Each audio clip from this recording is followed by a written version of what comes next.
स्वागत है एक बार फिर आप सभी का। आप देख रहे हैं किस्सा कुर्सी का। नरेंद्र मोदी सरकार रेलवे सेक्टर के ट्रांसफॉर्मेशन के लिए कई बड़े फैसले ले चुकी है और वंदे भारत एक्सप्रेस भारत में चलना ये एक बड़ी कामयाबी के तौर पर देखा जा रहा है कि ऐसी खूबसूरत ट्रेन भारत में है।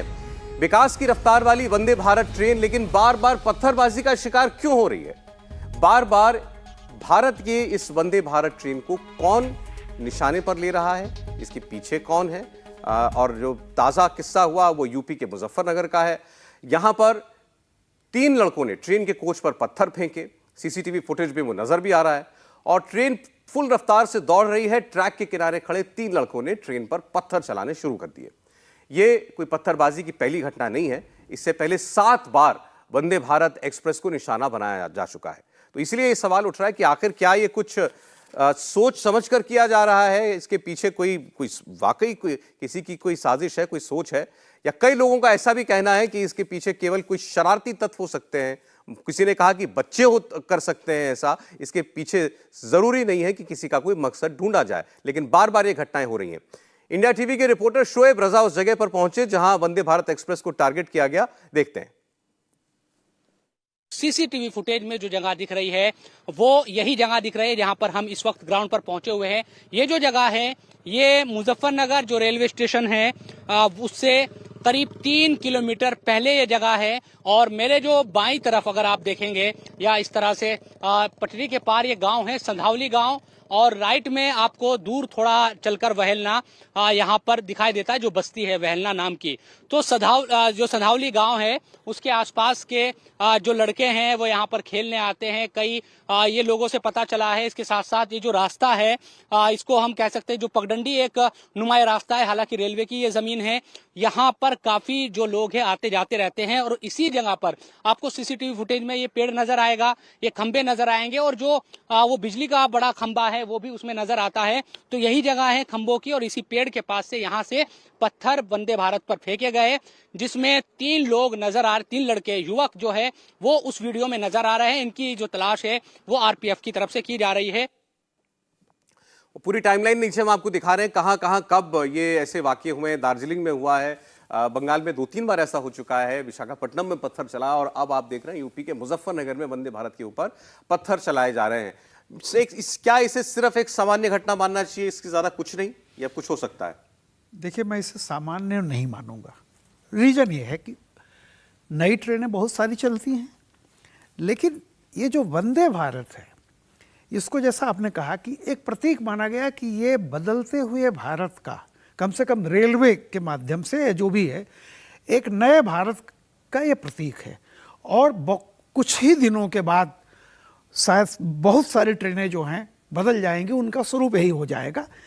तो ये कहीं ना कहीं जिस तरह से इसके साथ ही एक आया और लोगों को गया, तो मैं देखता हूँ कि चलो ऐसे सामान्य घटना होती, बहुत सारी ट्रेनें चली हैं, राजधानी भी चली है, लेकिन ऐसा तो नहीं होता है कि दक्षिण में भी ऐसे हमला किया जाए, उत्तर में भी किया जाए, पूरब में भी किया जाए, पश्चिम में भी किया जाए। बच्चे शरारती होते हैं, करते हैं। जैसे होली के समय में अक्सर आप देखे होंगे कीचड़ फेंकते हैं, पत्थर हो जाता है, लेकिन इसमें मैं देख रहा हूँ कि एक सुनियोजित सा कुछ है। अब वो कौन लोग हैं, किस तरह से बच्चे का इस्तेमाल किया जा रहा है। जैसे जम्मू कश्मीर में पत्थरबाजी घटनाओं के पीछे आपको पता चला कि वो किस तरह से भोले भाले लोगों को किया गया। कुछ तो डिजाइन दिख रहा है आपको। डेफिनेटली है। और पर्टिकुलरली वंदे भारत, अब ये वंदे से आपत्ति है या भारत से आपत्ति है या वंदे भारत, दोनों को आपत्ति है, या इस ट्रेन के रंग को देख करके, या एक बदलते हुए भारत से कुछ विघ्न संतोषी लोग हैं जिनको कोई चीज़ पच नहीं पा रही है। लेकिन निश्चित रूप से ये ऐसे ही नहीं है, इसके पीछे कोई न कोई साजिश है जरूर। और उसका साजिश है या शरारत है, अब ये तो कोई जांच हुई हो, पुलिस की कोई पकड़ में आया हो तभी पता चल सकता है। लेकिन चूंकि बार बार ये वाक्य हो रहे हैं, इसीलिए आज हमने ये मुद्दा उठाया है बात करने के लिए। अभी जैसे रामगोपाल जी ने कहा, इसके पीछे कोई ना किसी का कोई डिजाइन जरूर मालूम पड़ता है कि ऐसा हो, लेकिन क्या वजह हो सकती है? किसी को क्या शरारत में भी क्या आनंद किसी को हो सकता है चलती ट्रेन पर पत्थर मारने का? जी देखिए, सामान्य घटना के तौर पे भी नहीं देखता मैं इसको, और साजिश के तौर पर भी फिलहाल नहीं देखता कि कोई एक बहुत बड़े प्लान करके हो।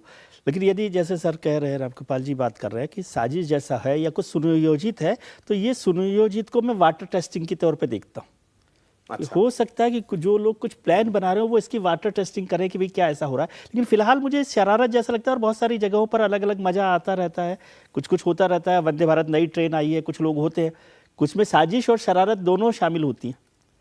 अलग अलग जगह पर देखना चाहिए। वेस्ट बंगाल, और यदि इसको कनेक्ट करेंगे, बहुत सारे लोग उसको अलग तरीके से कनेक्ट भी कर सकते हैं। जिन जिन जगहों पर हुई है, यदि उसको कनेक्ट करेंगे तो वो साजिश के तौर पे दिखेगी। यदि कनेक्ट नहीं करेंगे तो वो शरारत के तौर पर भी हो सकती है।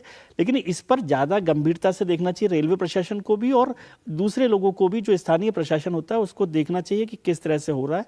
वंदे भारत ट्रेन, नई ट्रेन आई है तो उस पर एक निशाना बनाने की जो कोशिश है, वो एक गुस्सा भी हो सकता है। कई बार होता है, कई लोगों को अपने अपने तरीके, वो वंदे भारत से गुस्सा नहीं होता, वो किसी पार्टी से गुस्सा होता है, किसी सरकार से गुस्सा होता है, किसी और कारण से गुस्सा होता है, उसका भी एक्सप्रेशन वो हो सकता है। लेकिन ट्रेन तो किसी पार्टी की, तो किसी पार्टी की नहीं है, नहीं, लेकिन वो जुड़ गया है कि प्रधानमंत्री जी उसको जोड़कर देखते हैं। वंदे भारत को प्रधानमंत्री जी से जोड़कर देखा जा रहा है। सारी वंदे भारत प्रधानमंत्री नहीं करा, वो ट्रेन में पत्थर चलाएगा कि नहीं चलाएगा, लेकिन एक हिस्सा हो सकता है कि इस तरह का किया जा रहा है। और वंदे भारत एक बेहतर तरीके से ट्रेन आई है, एक जैसा चर्चा हुई कि भाई पूरा चेंज हो रहा है रेलवे में, उस पर सारा काम हो रहा है। तो वैष्णव साहब भी उस पर काम कर रहे हैं, तो अच्छा है कि कुछ काम करें और साजिश बढ़े उस पर थोड़ा सा चेक कर ले। लेकिन इसके साथ साथ कहता हूँ वंदे भारत बहुत अच्छी चल रही है, लेकिन कभी कभी जून में भी उसकी कुछ ट्रेन में बारिश होती है, उस पर भी वैष्णव साहब देखें, पानी टपकता है। हर्षवर्धन जी। नहीं, देखिए, विजय जी ने जो कहा है वो बहुत गंभीर बात है। इन्होंने पता नहीं ये सोच के कहा या बिना सोचे कह दिया है, लेकिन विजय जी कह रहे हैं तो उसकी गंभीरता को, ये सच है। इस देश में एक बहुत बड़ा वर्ग है जो वंदे भारत और नरेंद्र मोदी को पर्यायवाची मानता है। वो मानता है कि अगर हम वंदे भारत ट्रेन पर पत्थर मार रहे हैं तो इस सरकार के विकास के कामों पर, इस सरकार की छवि पर, उस पर हम पत्थर मार रहे हैं।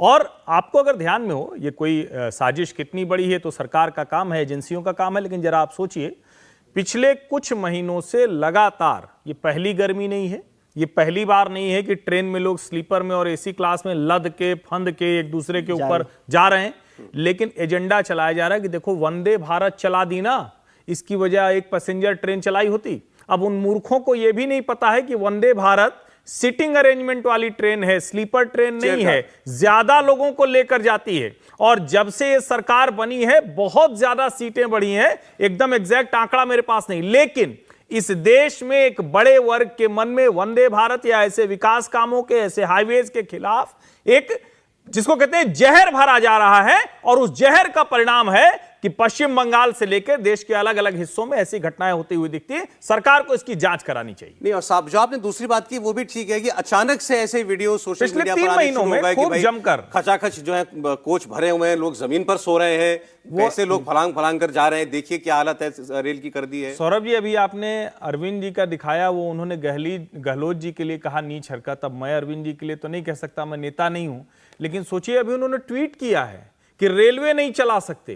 इसी तरह के फोटो, अनपढ़ सरकार की चीजों को, अनपढ़ सरकार, यानी जिस सरकार में बजट टू बजट सबसे ज्यादा इंप्लीमेंटेशन है, सबसे ज्यादा ट्रेनें चल रही हैं, उस सरकार पर यह आरोप लगाया। इस पर एक कमेंट विजय जी आपका जरूर चाहता हूं। हर पार्टी कुछ ना कुछ एक एजेंडा या कोई शब्द कॉइन करके चलती है, जैसे सूट बूट की सरकार राहुल गांधी ने एक बार कहा था।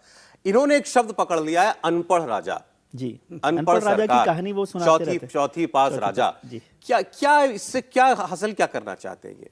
क्या ये ऐसी कोई चीज है जो चिपक रही है कहीं जाकर मोदी जी के ऊपर? नहीं, मोदी जी पर नहीं चिपक रही, ऐसा नहीं लगता मुझे कि चिपक रही है, लेकिन वो अपना गुस्से को जाहिर करने के लिए कॉइन कर रहे हैं। क्योंकि एक शब्द को आप बार बार बोलते हैं तो वो बहुत बार होता है, लेकिन आपने हिस्सा देखा है बहुत बार, आपने कहा चौकीदार चोर है, उसका नतीजा भी आपने देखा है ना। तो बहुत सारी बातें कई बार आपके ऊपर भी उलट कर आती हैं।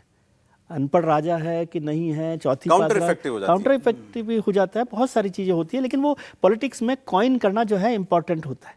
जैसे मतलब मैं उसको समर्थक नहीं हूँ, लेकिन चर्चा करते रहे आप बहुत बार कि पप्पू एक नेता को लेकर, तो लेकिन वो पप्पू कहना भी कॉइन करना था, क्योंकि आप बार बार 100 बार एक बात को बोलते हैं तो फिर बहुत सारे लोगों के में दिमाग में या चर्चा में वो शब्द आ जाता है। अब आप बार बार पप्पू कहें या बार बार अनपढ़ राजा कहें तो बहुत सारे लोग जो उससे सहमत नहीं है, लेकिन वो बात करते रहते हैं ना, दिमाग में आती जाती है। तो कॉइन करना पॉलिटिक्स का हिस्सा है। इंडिया टीवी हर वक्त हर जगह डाउनलोड करने के लिए सर्च करें India TV news Google play store या ऐप स्टोर पर।